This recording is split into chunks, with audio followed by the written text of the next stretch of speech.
Hello friends, बहुत स्वागत है आपका मेरे चैनल मार्क्स हब में। मैं हूं सोनी यादव। आज जो क्वेश्चन हम डिस्कस करने वाले हैं और जिसका सिस्टमेटिक आंसर मैं आपको देने वाली हूं, वो क्वेश्चन है भारतीय राजनीति व्यवस्था में राष्ट्रपति की कार्य एवं शक्तियों का आलोचनात्मक मूल्यांकन करना। तो शुरू करते हैं। जैसा कि हम सभी जानते हैं, भारतीय संविधान के अनुच्छेद नंबर 52 के अनुसार भारत का एक राष्ट्रपति होगा और अनुच्छेद 53(1) के अनुसार जो संघ की जो कार्यपालिका की शक्ति है वो राष्ट्रपति में ही निहित होगी, जिसका सीधा अथवा अपने अधीनस्थ कर्मचारियों के माध्यम से संविधान के अनुसार उपयोग होगा।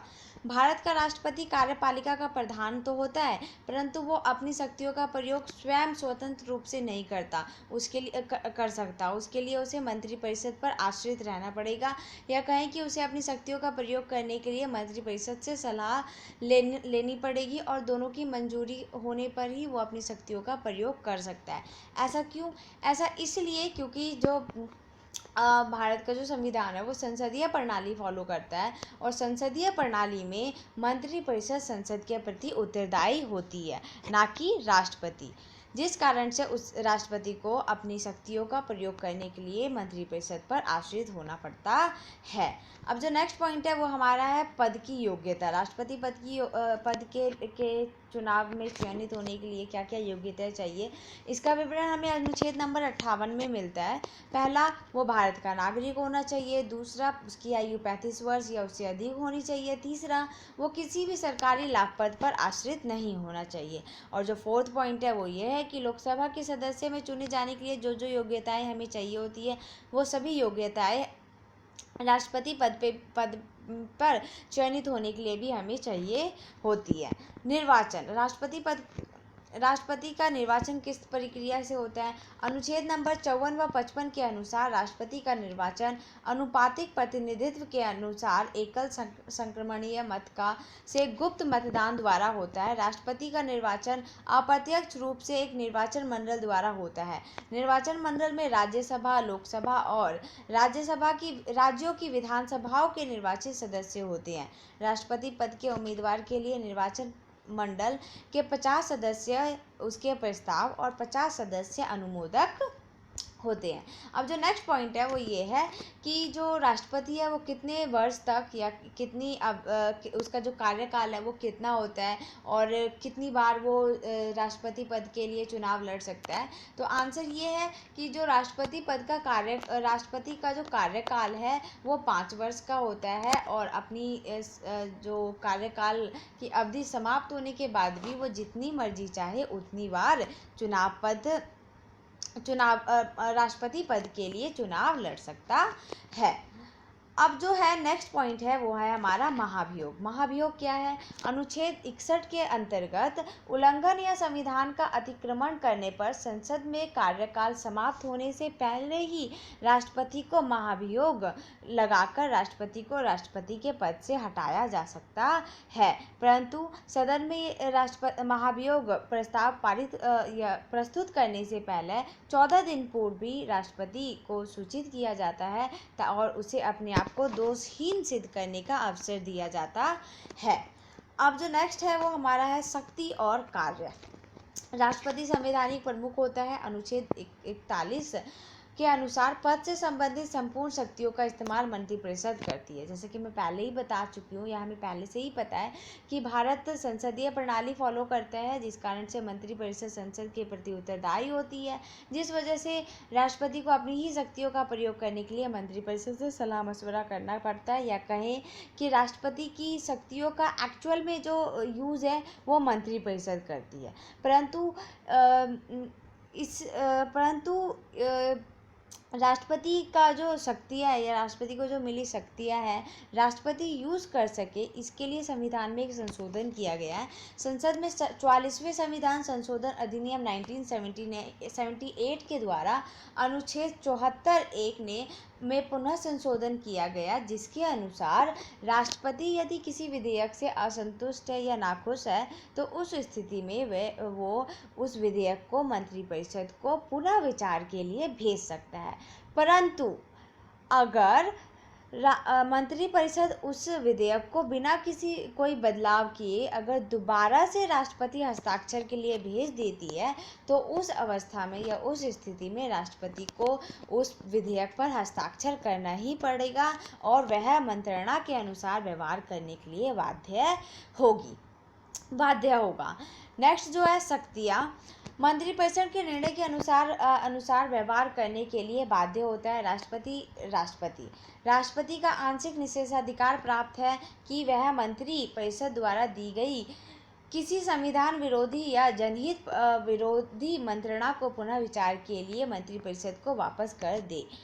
अब जो राष्ट्रपति को मिला ये निषेधाधिकार है वो संसद के 44वें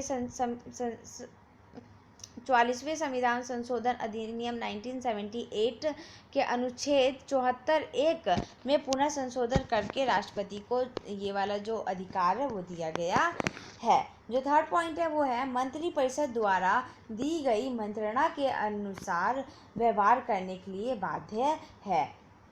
शक्तियाँ और अधिकार। जो राष्ट्रपति की शक्तियाँ हैं वो हम यहाँ देखेंगे। प्रथम जो हम पढ़ेंगे राष्ट्रपति की कार्यपालिका शक्तियों के बारे में हम चर्चा करेंगे। संपूर्ण कार्यपालिका की जो शक्ति है वो राष्ट्रपति में निहित होती है, परंतु संसदीय प्रणाली होने के कारण शक्तियों का उपयोग मंत्रिमंडल द्वारा किया जाता है जो लोकसभा के प्रति उत्तरदायी होती है। अब हम बार एक बहुत ही महत्वपूर्ण या बहुत ही ज़्यादा इम्पॉर्टेंट पॉइंट देख रहे हैं कि राष्ट्रपति को शक्तियाँ तो बहुत सारी मिली हुई है, लेकिन क्योंकि संसदीय प्रणाली लागू होने की वजह से या संसदीय प्रणाली फॉलो करने की वजह से राष्ट्रपति अपनी ही शक्तियों का प्रयोग नहीं कर पाता है और उसकी शक्तियों का प्रयोग मंत्रिपरिषद करती है। कार्यपालिका शक्तियों में जो हम पहला पॉइंट पढ़ेंगे वो है शासन का कार्य राष्ट्रपति के नाम से होता है। जितना भी शासन का कार्य होता है वो राष्ट्रपति के नाम से होता है। भारतीय संविधान के अनुच्छेद 53(1) के अनुसार संपूर्ण शक्तियाँ राष्ट्रपति में निहित होती है, परंतु उसका प्रयोग मंत्रिमंडल द्वारा किया जाता है। कार्यों का संपादन भी राष्ट्रपति के नाम पर ही होता है। सरकार के सभी जो निर्णय हैं वो राष्ट्रपति के निर्णय ही कंसीडर किए जाते हैं। सेकंड जो कार्यपालिका वाली शक्तियों में जो सेकंड पॉइंट है वो है मंत्रिमंडल का निर्माण का अधिकार। राष्ट्रपति को अनुच्छेद 75 के अंतर्गत मंत्रिमंडल का निर्माण करने का अधिकार प्राप्त है, लेकिन मंत्रिमंडल कि मंत्रियों का जो चयनित करने का जो ये अधिकार है उसका प्रयोग भी जो राष्ट्रपति है वो प्रधानमंत्री की सलाह से ही करता है। प्रधानमंत्री के द्वारा प्रस्तुत सूची के नामों को मंत्री के रूप में नियुक्त करना राष्ट्रपति का काम होता है। यानी कि राष्ट्रपति को पावर तो मिली हुई है मंत्रिमंडल या मंत्रिपरिषद गठन करने का या मंत्रिमंडल के मंत्रियों को चुनने का, लेकिन वो अपनी इस शक्ति का प्रयोग भी अपने आप नहीं कर सकता है। प्रधानमंत्री उस राष्ट्रपति को एक लिस्ट देगा कि किन लोगों को मंत्रिमंडल में अलग अलग मंत्री पद देना है और उन्हीं को ही राष्ट्रपति मंत्री के रूप में नियुक्त करने के लिए बाधित है। परंतु लोकसभा में किसी दल को बहुमत न प्राप्त होने पर इस विशेष परिस्थिति में वो अपने स्वयं विवेक का इस्तेमाल करके मंत्री परिषद का चयन कर सकता है। जो थर्ड पॉइंट है वो ये है कि मंत्रिमंडल के निर्णय से अवगत रहना।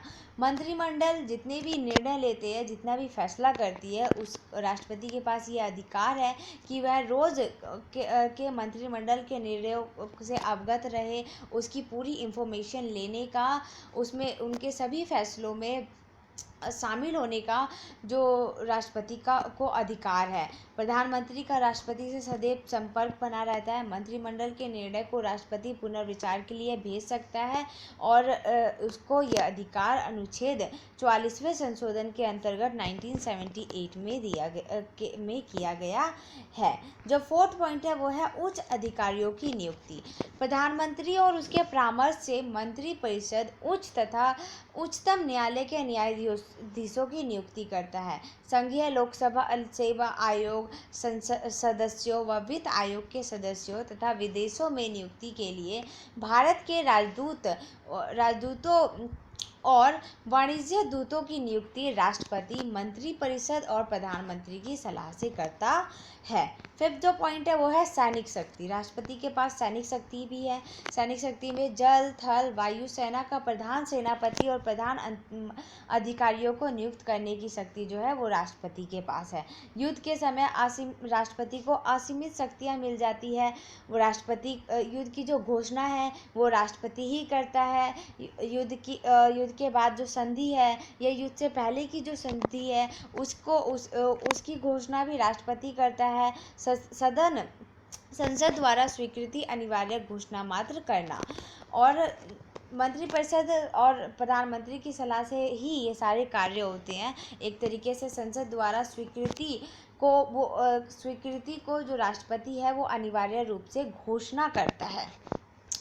जो सिक्स्थ पॉइंट है वो है कूटनीतिक एवं विदेशी मामलों से संबंधित अन्य देशों के साथ विदेश नीति व कूटनीति संबंध स्थापित करने का अधिकार राष्ट्रपति के पास होता है। दूसरे देशों के राजदूतों का स्वागत करना भी राष्ट्रपति का कर्तव्य होता है।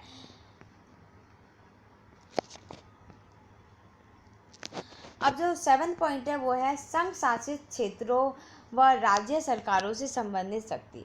संघ शासित व सीमावर्ती क्षेत्रों के प्रशासन की विशेष जिम्मेदारी राष्ट्रपति के पास होती है। इस संबंध में नियम बनाना राष्ट्रपति नियम बना सकता है और राज्य के राज्यपालों की नियुक्ति राष्ट्रपति ही करता है और उन्हें अलग अलग निर्देश भी राष्ट्रपति ही दे सकता है। अब जो राष्ट्रपति की अन्य शक्ति है वो है विधायी शक्ति। विधायी शक्ति का जो फर्स्ट पॉइंट है वो ये है संसद का अभिनव।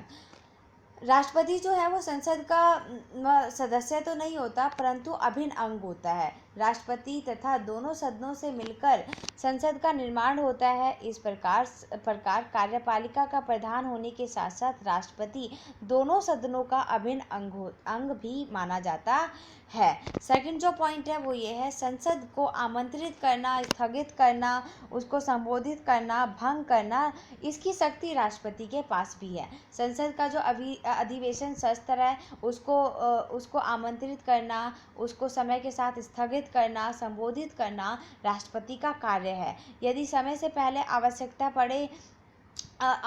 पड़ने पर लोकसभा को समय से पूर्व भंग करना, किसी भी सदन या दोनों सदनों का एक साथ बैठक बुलाना या उनको संबोधित करने का कार्य भी राष्ट्रपति का ही है। नई सदन का जो प्रथम बैठक है या प्रत्येक वार्षिक अधिवेशन जो है वो राष्ट्रपति के भाषण से ही स्टार्ट होती है, प्रारंभ होती है, जिसमें वह अपनी सरकार की राष्ट्रीय व अंतर्राष्ट्रीय नीतियों पर प्रकाश डालता है और जो लोकसभा और मंत्रिपरिषद के जो नए मंत्रीगण हैं उनको संबोधित करता है, उनको पुरानी व नई नीतियों के बारे में बताता है। जो थर्ड पॉइंट है वो ये है कि संसद के सदस्यों को मनोनीत करना।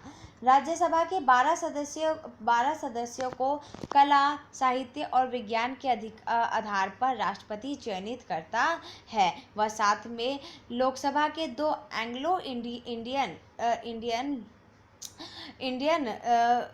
के जो सदस्य हैं उसको भी राष्ट्रपति ही मनोनीत करता है और वो अपने स्वयं विवेक से यानी अपनी मर्जी से इन सदस्यों को चयनित करता है। जो हमारा फोर्थ पॉइंट है वो है विधायकों को स्वीकृति प्रदान करना। दोनों सदनों से पारित होने के बाद जो है विधेयक कानून बनने से पहले राष्ट्रपति का हस्ताक्षर होना उस पर अनिवार्य है।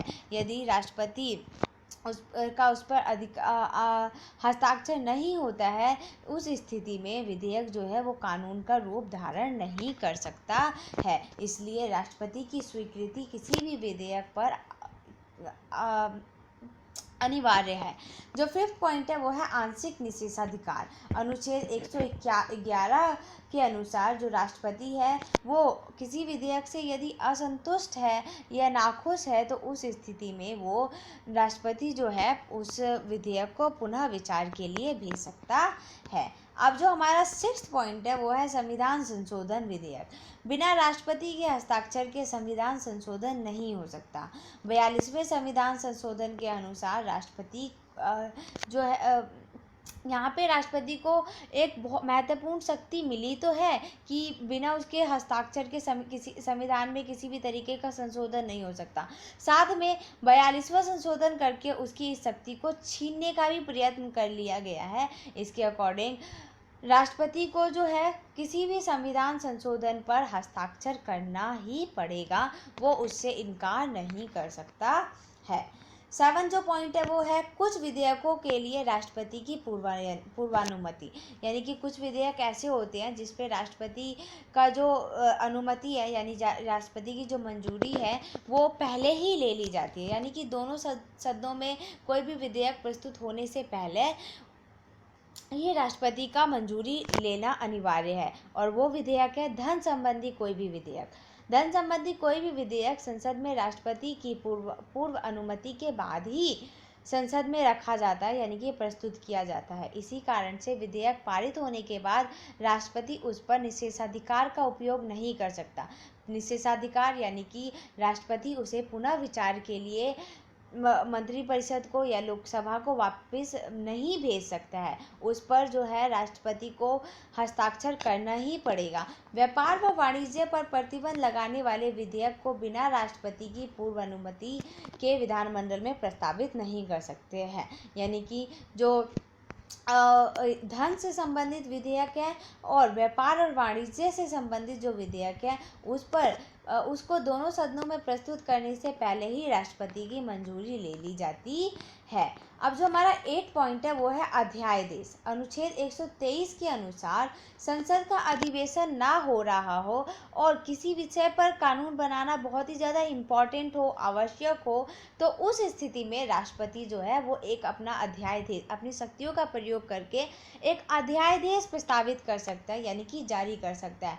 और जो वो अध्यादेश है वो एक कानून की तरह ही वैल्यूएबल होगा और समान महत्व रखता होगा। और जो राष्ट्रपति है वो इन अपने इस अध्यादेश की जो पावर है, जो शक्ति है, उसका प्रयोग उन सभी विषयों पर कर सकता है जिस पर कानून बनाने का अधिकार जो है संसद को मिला हुआ है।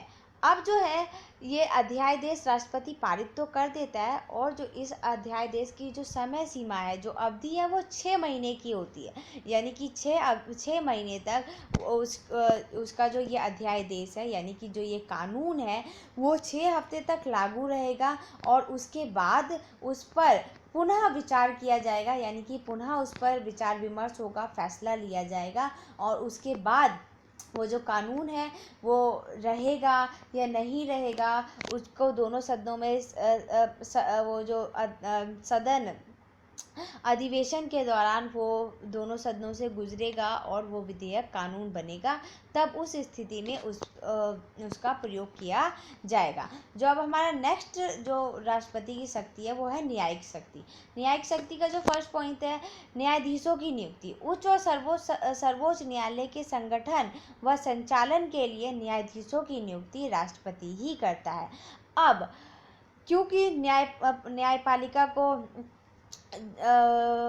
हमारे जो मौलिक अधिकारों का रक्षक कहा गया है, इसलिए उनको एक विशेष अधिकार दिया गया है।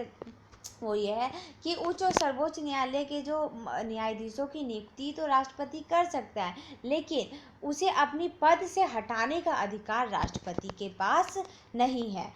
सेकंड जो है क्षमा करने की शक्ति, यानी कि क्षमा याचना। अनुच्छेद 72 के अनुसार राष्ट्रपति के पास ये अधिकार है कि यदि किसी व्यक्ति को मृत्युदंड मिला हो तो वो मृत्युदंड की जो मृत्युदंड जो है उसको माफ़ कर सकता है। और ये किसी को अगर बहुत लंबा दंड मिला हुआ है, बहुत लंबे समय तक आजीवन कारावास की सज़ा मिली हुई है, तो उस स्थिति में जो राष्ट्रपति है वो अपनी शक्ति का प्रयोग करके, यानी न्यायिक शक्ति का प्रयोग करके उसकी जो दंड की सीमा है उसको कम कर सकता है, उसकी अवधि को घटा सकता है। अब जो नेक्स्ट है राष्ट्रपति की शक्ति, वो है वित्तीय शक्ति। तो उस वित्तीय शक्ति का जो फर्स्ट पॉइंट है, धन विधेयकों को पूर्व स्वीकृति। तो जैसे कि हमने पहले ही मैं आपको बता चुकी हूँ कि कोई सा भी धन विधेयक या वाणिज्य व्यापार से संबंधित जो विधेयक है वो किसी भी सदन में प्रस्तुत होने से पहले ही राष्ट्रपति की उस पर मंजूरी ले ली जाती है, जिस कारण से दोनों सदनों से पारित होने के बाद राष्ट्रपति जो है उस पर निषेधाधिकार का प्रयोग नहीं कर सकता है। जो नेक्स्ट वित्तीय शक्ति है वो है बजट को प्रस्तुत करना। राष्ट्रपति प्रति वर्ष संसद के समक्ष वित्त मंत्री के द्वारा बजट प्रस्तुत करता है। जो थर्ड वित्तीय शक्ति है वो ये है कि राष्ट्रपति का आकस्मिकता निधि का अधिकार। ये जो अधिकार है राष्ट्रपति का, काफ़ी ज़्यादा ये शक्ति इम्पॉर्टेंट है।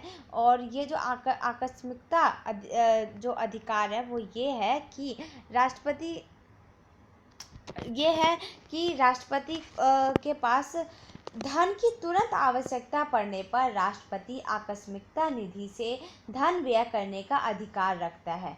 संसद की स्वीकृति जरूरी नहीं है इसके लिए, यानी कि अगर बाय चांस धन की बहुत ज़्यादा आवश्यकता पड़ जाए राष्ट्रहित के कार्य में या किसी वजह से, तो उस स्थिति में राष्ट्रपति अपनी आकस्मिकता निधि का अधिकार का प्रयोग करके बिना संसद का या मंत्रिपरिषद की मंजूरी लिए बिना धन का व्यय का अधिकार रखता है। जो फोर्थ वित्तीय शक्ति है वो ये है कि वित्त आयोग की नियुक्ति। आयोग केंद्र सरकार की आय को केंद्र व राज्य सरकारों में वितरित करने का अधिकार निश्चित कराता है। वित्त आयोग यह सिफारिश करता है कि केंद्र को विभिन्न राज्यों को कितनी सहायता देनी चाहिए। अब जो राष्ट्रपति की अन्य शक्तियां हैं, उन शक्तियों में से जो फर्स्ट पॉइंट है वो ये है कि चुनाव आयोग के सदस्यों की जो संख्या है वो राष्ट्रपति ही निश्चित करता है। आयोग का प्रधान और सदस्य की नियुक्ति भी राष्ट्रपति ही नियुक्त करता है। अनुसूचित जाति व जनजाति के कल्याण से संबंधित की गई प्रगति के विवरण प्राप्त कर आयोग की नियुक्ति का जो कार्य है वो राष्ट्रपति ही करता है। संघ लोक सेवा आयोग के सदस्यों की नियुक्ति व वेतन भत्ते आदि का जो निश्चित करना है वो कार्य भी राष्ट्रपति के हाथों में होता है। भाषा आयोग की नियुक्ति करना और अल्पसंख्यक जातियों के लिए अल्पसंख्यक आयोग की नियुक्ति करना। तो ये जो विभिन्न प्रकार की नियुक्तियां जो है या बहुत इम्पोर्टेंट जो नियुक्तियां हैं उनको नियुक्त करने का जो अधिकार है वो भी राष्ट्रपति के पास ही है। अब राष्ट्रपति के पास एक और बहुत ही महत्वपूर्ण अधिकार है और वो अधिकार जो है वो है आपातकालीन शक्तियां। आपातकालीन शक्तियों में अनुच्छेद 352 के अनुसार युद्ध, विदेशी आक्रमण अथवा सशस्त्र विद्रोह की स्थिति में या इसकी आशंका होने पर राष्ट्रपति देश में आपातकाल घोषित कर सकता है। अनुच्छेद 356 के अनुसार राज्य में संवैधानिक तंत्र अगर असफल रहे या उसका ठीक ढंग से फॉलोअप ना हो तो उस स्थिति में भी राष्ट्रपति जो है वो आपातकाल की घोषणा कर सकता है। और जो थर्ड आपातकालीन शक्ति है वो है कि अनुच्छेद 360 के अनुसार यदि देश में वित्तीय संकट उत्पन्न हो जाए या उत्पन्न होने की स्थिति हो तो उस स्थिति में अनुच्छेद 360 के अंतर्गत राष्ट्रपति आपातकाल शक्तियों का प्रयोग करके अपनी शक्तियों का प्रयोग करके जो आपातकाल की घोषणा कर सकता है।